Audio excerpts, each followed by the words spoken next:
What I'm about to tell you will blow your mind, surely. Semiconductors are a critical component of modern technology. It basically runs our world, aside from girls. Thanks, Beyonce.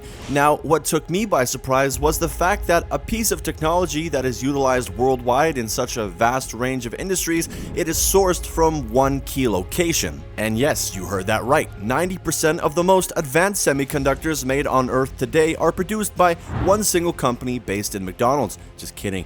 Based in Taiwan, and you've probably never even heard of the company, which is called TSMC. In fact, it's the world's 7th most valuable company. So in this video, we're gonna do a deep dive into TSMC, the company that's essentially ruling the world, aside from, well, I guess Fortnite, but that's whatever, different thing. But the really big thing here is not the fact that almost everything around us, from microwaves to smartphones, use tech from TSMC. No, what is really important to understand is how TSMC is at the forefront of an escalating war between China and the US. Not a war in the traditional sense, but a non-conventional war, characterized by competition in government offices and corporate boardrooms. Whereas on the battlefield, you'll die from a bullet, in the boardroom, you'll die from boredom, so pick your poison. But the overall goal is to prevent rivals from obtaining access to crucial technology such as microchips, not in consumer electronics, but in weapons. Microchips represent geopolitical power because they represent military power. You should keep that in mind as we go through this story, and we'll get back to the really worrying geopolitical aspect of this later on in the video.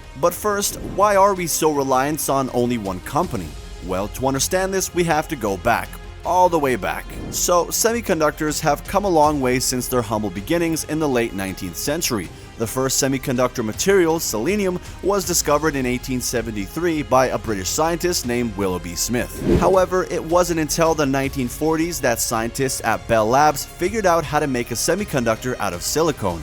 This breakthrough was a game changer as silicone is abundant and easy to work with. And in the 1950s and 1960s, companies like Texas Instruments and Fairchild Semiconductor started mass-producing silicone-based semiconductors, which paved the way for the developments of the first computer processors. But as technology continued to advance, so did the capabilities of semiconductors. By the 1970s, semiconductors were small enough to be used in things like calculators and watches. The 1980s saw the introduction of the first personal computer, which used semiconductors to power their CPUs. And with the rise of the internet in the 1990s, semiconductors became even more important as they were used to power routers and other networking equipment. Nowadays, semiconductors are a key component in almost all modern technology. From smartphones and laptops to cars and industrial machinery, semiconductors are what makes those devices work. And as technology continues to advance, the demand for semiconductors is only going to grow. It's pretty crazy to think how far we've come from the first discovery of selenium back in 1873. Just think about what was done in between 1873 and 1973. I can only imagine what will happen in 2073 if we make it there. And then fast forward to today, and we see that one Taiwanese company is absolutely dominating the semiconductor game. But how did this even happen? Oh, and this is a really important foreshadow here. So one sunny day, Taiwan were looking over at their neighbor China, who's also getting really rich and more serious about making good on their lifelong promise to eventually invade Taiwan and, quote, reunite it with China. So in the back of Taiwan's mind, they were also kind of looking for a way to get the West to protect them. So they made a bet. A freaking brilliant bet that solved all their problems at once. Taiwan's government, aware of China's growing military power and potential threat to Taiwan's sovereignty, made a strategic move to build a strong technological and economic defense. They lured back Taiwanese engineers who were working for US companies in the microchip industry, such as Texas Instrumental and Intel, by offering them jobs, paying for their travel costs, and providing tax breaks for starting companies. This led to a reverse brain drain, with thousands of engineers returning to Taiwan to help build its microchip industry and create a Silicon Valley in Taiwan.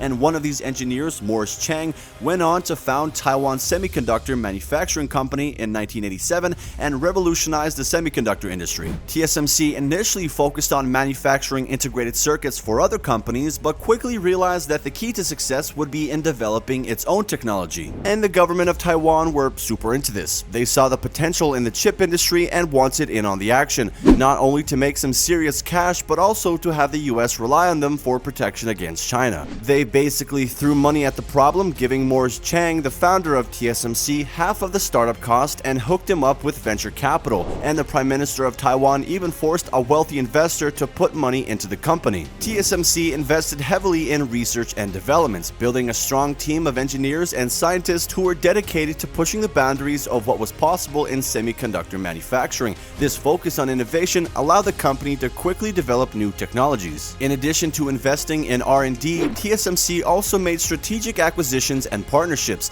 This allowed the company to expand its capabilities and gain access to new markets and customers. The company also formed partnerships with leading companies in the semiconductor industry such as Qualcomm and Apple. Basically, other semiconductor manufacturers didn't keep up with TSMC in terms of investing in new technology, focusing on contract manufacturing and developing new technologies. They also didn't form as many partnerships or have as strong of a management team. TSMC's vertical integration, where it controls all aspects of the manufacturing process, also gave them an edge over the competition. All these factors combined helped TSMC become the big dog in the semiconductor industry. The manufacturing of semiconductors grew exponentially during the 60s, 70s, and 80s, along with the quality and efficiency of them. Oh, and it's not just tech bros in the 60s who were loving this. The US military and NASA were first in line to get their hands on these new chips. Their dream was to use them for more sophisticated weapons or go to the moon. Chips were basically becoming a currency for a national power. But before we dive into the geopolitical aspect of this story, let's listen to the author of the book Chip War: The Fight for the World's Most Critical Technology, on how a company like TSMC managed to corner the market by becoming the go-to producer. The key driver of the dynamic of having choke points, and a choke point is just a production process that is very, very difficult to find a way around, find alternative suppliers for, or find some sort of substitute for. And the reason we've got so many choke points in the chip supply chain is because making chips is just extraordinarily complicated. The process of moving from 4 transistors per chip in 1960 to 15 billion or so today has required extraordinary specialization in all of the steps that you mentioned, in the software tools, in the chemicals used, in the machine tools used to manufacture chips. And in order to produce the precision required, specialization has been the only way to move forward. Companies have only been able to produce silicon that is 99.9999% pure by focusing solely on the process of purifying silicon, and the same thing is true for all of the other steps. So we've needed that precision enabled by specialization, but the effect of it has been to leave expertise in each part of the production process in the hands of just a couple, or in some cases just one company. So Taiwan's now in the game, and semiconductors are becoming a geopolitical factor. It's like the early 2000s, and suddenly semiconductors are all about politics. But for Silicon Valley, it's all good because they don't have to deal with the headache of building and maintaining their own chip-making factories, aka FABs, which cost billions of dollars every year. Instead, they can just focus on designing and developing the software and business side of things, while TSMC handles the FAB stuff. It's a win-win. But now with 92% of all advanced chips made in Taiwan, it means that the US is completely dependent on TSMC. And this is where things get interesting because China, a country with a massive population and growing wealth, wants to get their hands on new technology too. They became a huge customer, buying 40% of all the chips in the world, and now they're dependent on the US, who is dependent on Taiwan to design and make the chips. It's like a big web of dependency, and it's getting complicated. However, the US is still the top dog in the chip game. They got the best design, software, and equipment. Meanwhile, their BFF Taiwan has the second best ingredients and the factories that actually make the chips. China, on the other hand, is in a weak spot. They're just the big, hungry chip consumer, totally reliant on their frenemy, the US, and their annoying neighbor Taiwan, who they want to invade, but they can't because they need their advanced chips for their businesses, so it's kind of like a double-edged sword. But because they need these advanced chips for their weapons as well, we kind of have a rising conflict on our hands. China, being a big superpower, isn't going to take this lying down. They realize that they got to do 2 things. First, they got to start making their own chips so they don't have to rely on the US, and so the US doesn't have leverage over them. Second, they got to build up their military, and for that, they need advanced chips. But the US is like, good luck China, you're way behind. You have no idea how to make these expensive chips. But China has a secret weapon. The line between business and military is blurry in China, and so they can use use their businesses to get ahead in the chip game. It's all kind of controlled by the government, and also lucky for them, there are tons of US tech companies that can't resist making money by selling microchip technology to China. So instead of inventing everything by themselves, they see an opportunity here. Because do you want software and equipment for your new chip industry? Get it from the US. Want fancy chip designs and software? Well, US companies got you covered. Do you want those high-tech chips produced for your military projects? American companies will sell them to you, and yeah, TSMC in Taiwan will make them for you as well. So you see the totally insane picture here. China is using US technology to get ahead of US technology, but suddenly, one morning the US woke up.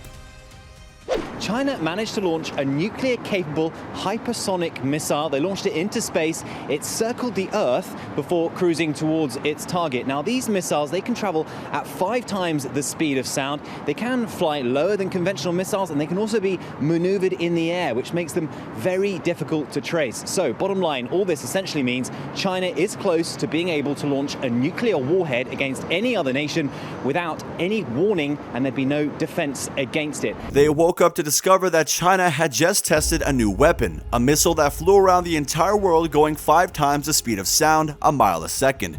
Oh, and it's also really hard to spot because it flies below radar range. It's also super nimble, maneuverable, and has the ability to carry nukes. The US had been working on something similar, but China beat them to it by years, and it was American microchip technology that helped them build it. So the US realizes that they gotta do something. China is ahead on these missiles, and they're doing it with US tech. So no more free trade, no more free markets. The government is jumping back into the chip game to sort this all out. So Joe Biden's like, alright, let's get to work. Step 1, cut them off, no more chips for China. Fundamental change is taking place today, politically, economically, and technologically.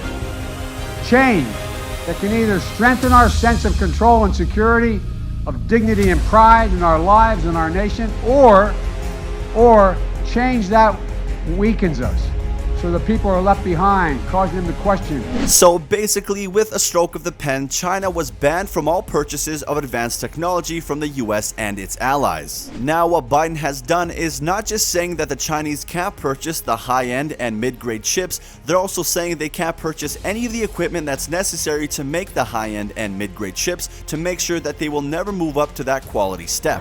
Okay, so this is economic warfare, and the US is strangling the Chinese economy and also their military. So the Biden administration just made a huge move, cutting off China, and this is now basically a geopolitical conflict. And now the ball's in China's court. How will they respond? And this is where Taiwan comes back into the picture. Do you remember back in August of last year when Nancy Pelosi visited Taiwan? She wasn't there just to shake hands with high-profile politicians in Taiwan. No, she was there to visit TSMC, and she made it very clear that the company is vital to American security. But why are we so afraid of China invading Taiwan? It doesn't make sense that by invading Taiwan, suddenly China would take all of our chips or take over the FABs. If China tried to invade Taiwan, they'd be out of luck. Not only would they find empty chip factories, but they wouldn't know how to operate them. They wouldn't have all the engineers, the software, and all the supply chain stuff that they would need to actually make the chips. Now, instead, one potential strategy for China could be to engage in actions that are borderline warfare in order to strike back without provoking a full military response.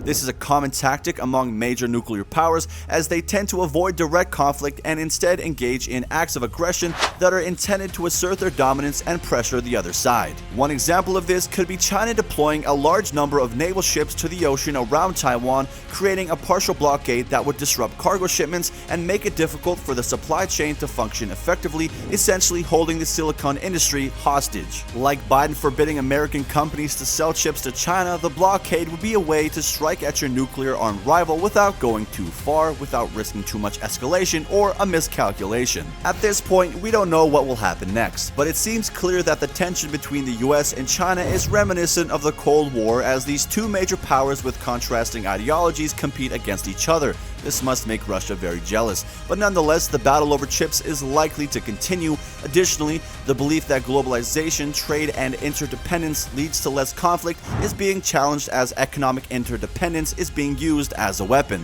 But if you found this video interesting, maybe consider hitting the like button, or if you want to go to second base, you can try subscribing. I promise I don't bite. However, as for now, that's all for our video, and I look forward to catching you in the next one.